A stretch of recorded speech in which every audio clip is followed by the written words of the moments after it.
Hi friends, എല്ലാവർക്കും നമസ്കാരം. രമേഷ് വ്ളോഗ്സിന്റെ പുതിയൊരു വീഡിയോയുടെ എല്ലാവർക്കും സ്വാഗതം. അപ്പം ഞാനിപ്പോൾ ഉള്ളത് കൊല്ലങ്കോടാണ് കേട്ടോ. കൊല്ലങ്കോട് നമ്മൾ ചിങ്ങഞ്ചിറ ക്ഷേത്രം കാണാനായിട്ട് വന്നതാണ്. പിന്നെ നമ്മൾ വെള്ളച്ചാട്ടം, സീതർകുണ്ട് വെള്ളച്ചാട്ടം ഒക്കെ നമുക്ക് കാണാം. അപ്പോൾ അതിനോടനുബന്ധിച്ച് തന്നെ നമ്മുടെ പെരിങ്ങോട്ടുശ്ശേരി കളം. ഫ്രണ്ട്സ്, ഇന്ത്യയുടെ പ്രകൃതി ഭംഗിയിൽ 3ാം സ്ഥാനമാണ് കൊല്ലങ്കോട്ടിനുള്ളത് കേട്ടോ. അപ്പോൾ നമ്മൾ കൊല്ലങ്കോട് ഈ കാഴ്ചകളൊക്കെയാണ് നമ്മൾ കാണാനായിട്ട് പോകുന്നത്. അപ്പോൾ നമുക്ക് നേരെ വീഡിയോയിലോട്ട് പോവാം.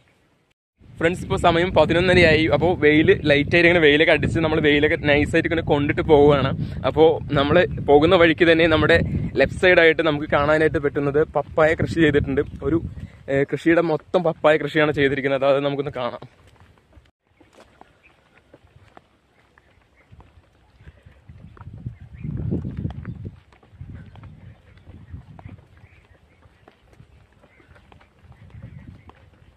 ഫ്രണ്ട്സ്, പപ്പായ മരത്തിലൊക്കെ നിറയെ പപ്പായായി നിൽക്കുന്നുണ്ട് കേട്ടോ. അതാണ് കാണുന്നുണ്ട്. ഇതൊക്കെ പഴുത്ത് കഴിഞ്ഞാൽ കഴിക്കാനായിട്ട് നല്ല ടേസ്റ്റ് ആയിരിക്കും ഫ്രണ്ട്സ്. ഞാൻ തമിഴ്നാട് ഭാഗത്തേക്ക് ഈ പപ്പായ കൃഷി കൂടുതലായിട്ട് കണ്ടിട്ടുള്ളൂ. ഇപ്പോൾ നമ്മുടെ കേരളത്തിലും കൊല്ലങ്കോടും വന്നിട്ടുണ്ടെങ്കിൽ പപ്പായ കൃഷി ഒരു കൃഷിയുടെ മൊത്തം പപ്പായ കൃഷി ചെയ്തിട്ടുണ്ട് കേട്ടോ. ഫ്രണ്ട്സ്, ഏകദേശം 1 ഏക്കറിലോളം ഈ പപ്പായ കൃഷി ഇവിടെ ചെയ്ത് വെച്ചിട്ടുണ്ട് കേട്ടോ. ഫ്രണ്ട്സ്, ഇതാണ് നിങ്ങൾ പല വീഡിയോസിലും കണ്ടിട്ടുള്ള പെരിങ്ങോട്ടുശ്ശേരി കളം.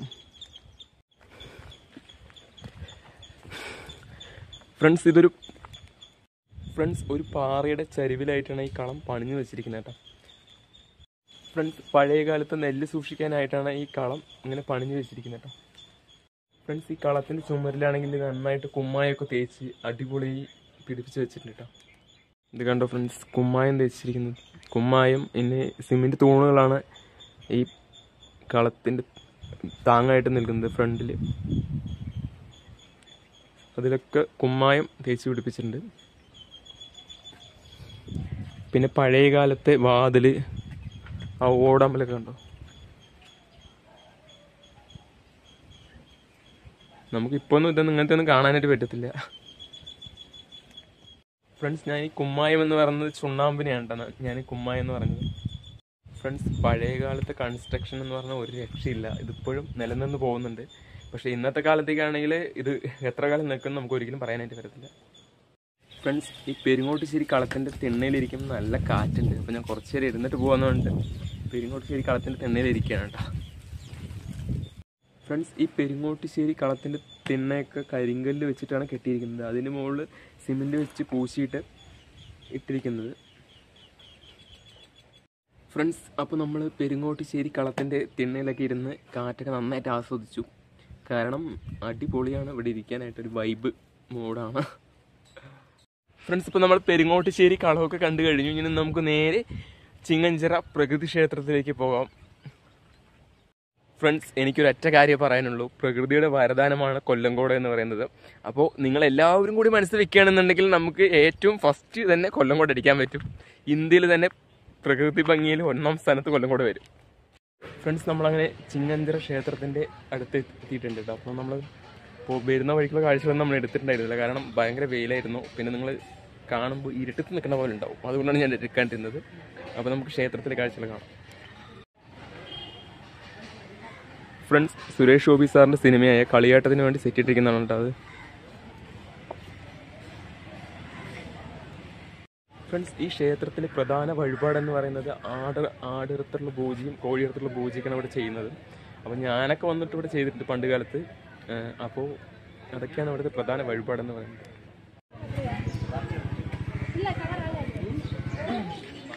ഫ്രണ്ട്സ്, ഇവിടുത്തെ ഒരു പ്രത്യേകത എന്ന് പറഞ്ഞാൽ എന്താ, മരത്തിലൊക്കെ ഇങ്ങനെ വള്ളികൾ തൂങ്ങിക്കിടക്കുന്നുണ്ടാവും. നിറയെ അരയാൽ മരമായതുകൊണ്ട് നിറയെ ഇങ്ങനെ വള്ളികളിങ്ങനെ ആടി ഒലയും. അതിലൊക്കെ ആളുകളിങ്ങനെ വന്ന് ആടും ഒക്കെ ചെയ്യും. ഫ്രണ്ട്സ്, നമ്മളിനി ക്ഷേത്ര കാഴ്ചകളൊക്കെ കണ്ടു കഴിഞ്ഞു. നമുക്കിനി നേരെ വെള്ളച്ചാട്ടം കാണാനായിട്ട് പോകാം. സീതർകുണ്ട് വെള്ളച്ചാട്ടം. ചിങ്ങഞ്ചിറ ക്ഷേത്രത്തോട് ചേർന്ന് തന്നെയുള്ള കുളമാണ് കേട്ടോ അത്. എന്താ ഭംഗി നോക്കി കാണാനായിട്ട്. ഫ്രണ്ട്സ്, ഇന്ന് ക്ഷേത്രത്തിൽ കുറച്ച് തിരക്കുണ്ട്. പിന്നെ കുറേ ഏട്ടന്മാരും നടന്ന് മദ്യം കഴിക്കുന്നുണ്ട്. കള്ളു കുടിക്കുകയാണ് മെയിനായിട്ട്. അപ്പം നമ്മൾ കള്ളുകൂടി നമ്മൾ പ്രൊമോട്ട് ചെയ്യുന്നില്ല. അപ്പോൾ ഈ ക്ഷേത്രത്തിൻ്റെ ഒരു ആചാരമാണ് അവിടെ മദ്യം കഴിക്കണം, അങ്ങനെ കൊടുക്കണം എന്നൊക്കെ ഉള്ളത്. ആ ദൈവത്തിന് പൂജിക്കണം എന്നുള്ളത്, കള്ളാണ് കൊടുക്കേണ്ടതെന്നുള്ള ഒരു ആചാരമൊക്കെ ഉണ്ട് അവിടെ. അപ്പോൾ അതൊന്നും നമ്മൾ പ്രൊമോട്ട് ചെയ്യുന്നില്ല. ഫ്രണ്ട്സ്, നമ്മൾ ചിങ്ങഞ്ചിറ ക്ഷേത്രത്തിലേക്ക് പോകുന്ന വഴിക്ക് ചെറിയൊരു കടയുണ്ട് അവിടെ. ആ കടയിലൊന്ന് കയറിയിട്ടുണ്ടെങ്കിൽ വാങ്ങട്ടെ നമുക്ക്. എത്രയായി കട തുടങ്ങിയിട്ട്? കട കൊറേ 10-20 വർഷം മേലാവും. ആളുകൾ വരാൻ തുടങ്ങി ഇപ്പോഴാണല്ലേ കുറച്ചായിട്ടുള്ളൂ. ഇതിപ്പോ ടൂറിസ്റ്റ് വരാൻ തുടങ്ങിയത് ഇപ്പൊ.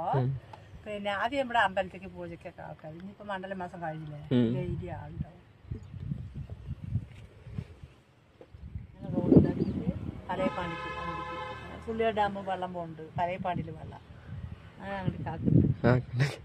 റോഡ് നിരത്തി വന്നു പറയുന്നുണ്ട് കൊറേ. ഫ്രണ്ട്സ്, ഞാൻ ഈ കുഞ്ഞു കടയിൽ നിന്ന് ഒരു സോഡയൊക്കെ കുടിച്ചിട്ടു. അപ്പോൾ നിങ്ങൾ ഈ വഴിക്ക് വരികയാണെന്നുണ്ടെങ്കിൽ ഈ കടയിൽ കയറി സോഡയോ മിഠായിയോ എന്തെങ്കിലുമൊക്കെ വാങ്ങിച്ച് കഴിക്കുക. അപ്പോൾ ഇവർക്കൊരു ഉപകാരമാണത്. അപ്പോൾ അങ്ങനത്തെ കടയാണ് അല്ലേ? അതാണ് നമ്മളവിടെ തോട്ടത്തിലുണ്ട് കട കട്ട, എന്നാലും ഇവിടുത്തെ ഇതുപോലെ വരില്ല വരില്ല. കാണുമ്പോ ഒരു ഭംഗിയല്ലോ ചെറിയ കട എന്ന് പറയുമ്പോ. പോണത്ര പോട്ടെ പറഞ്ഞിട്ട്. ഫ്രണ്ട്സ്, ഇപ്പൊ സമയം 1 മണി കഴിഞ്ഞു. നമ്മുടെ ലാസ്റ്റ് ഡെസ്റ്റിനേഷൻ എന്ന് പറയുന്നത് വെള്ളച്ചാട്ടമാണ്, സീതാർകുണ്ട് വെള്ളച്ചാട്ടം. അപ്പൊ അങ്ങോട്ടേക്ക് പോവാം നമുക്ക്. ഫ്രണ്ട്സ്, നമ്മളങ്ങനെ ക്ഷേത്രവും ചിങ്ങഞ്ചിറ പ്രകൃതി ക്ഷേത്രവും പെരിങ്ങോട്ടുശ്ശേരി കളമൊക്കെ നിങ്ങൾ കണ്ടു. പക്ഷെ നമ്മൾ വെള്ളച്ചാട്ടത്തേക്ക് പോകാമെന്ന് പറഞ്ഞു കഴിഞ്ഞാൽ ഇവിടെ നിന്ന് ഈ പോകുന്ന വഴിയിൽ നിന്ന് തന്നെ ഏകദേശം 5 കിലോമീറ്റർ ഉള്ളിലേക്ക് പോകാനുണ്ട്. അപ്പോൾ അത് നമ്മൾ വേറൊരു വീഡിയോയിൽ ചെയ്യാം. അത് ഫ്രണ്ട്സ്, ഞാനിപ്പോൾ തന്നെ ഏകദേശം ഒരു 18 കിലോമീറ്ററോളം നടന്നു കഴിഞ്ഞു. കാലിൻ്റെ ലെഗ്മെൻറ്റിന് കുറച്ച് നല്ല വേദനയുണ്ട്. അപ്പോൾ അതുകൊണ്ട് നമ്മൾ പിന്നൊരു ദിവസം സീതാർകുണ്ട് വെള്ളച്ചാട്ടത്തിൻ്റെ വീഡിയോ നമ്മൾ എടുക്കാം. അത് നിങ്ങൾ കാണിക്കട്ടെ. അപ്പോൾ ഈ വീഡിയോ ഇഷ്ടമായി കഴിഞ്ഞാൽ ചാനൽ സബ്സ്ക്രൈബ് ചെയ്തിട്ടുണ്ടെങ്കിൽ താഴെ കാണുന്ന സബ്സ്ക്രൈബ് ബട്ടൺ അമർത്താനും മറക്കരുത്. തൊട്ടടുത്താണ് ബെല്ലിൻ്റെ ചിഹ്നം കൂടി നമ്മൾ ഞാനെടുത്ത വീഡിയോസ് നിങ്ങൾക്ക് നോട്ടിഫിക്കേഷൻ ലഭിക്കും. അപ്പോൾ ലൈക്ക് ചെയ്യുക, ഷെയർ ചെയ്യുക, കമൻറ്റ് ചെയ്യുക. പുതിയ കിഡിലൻ വീഡിയോ കാണുന്നതായിരിക്കും. എല്ലാവർക്കും ബൈ ബൈ.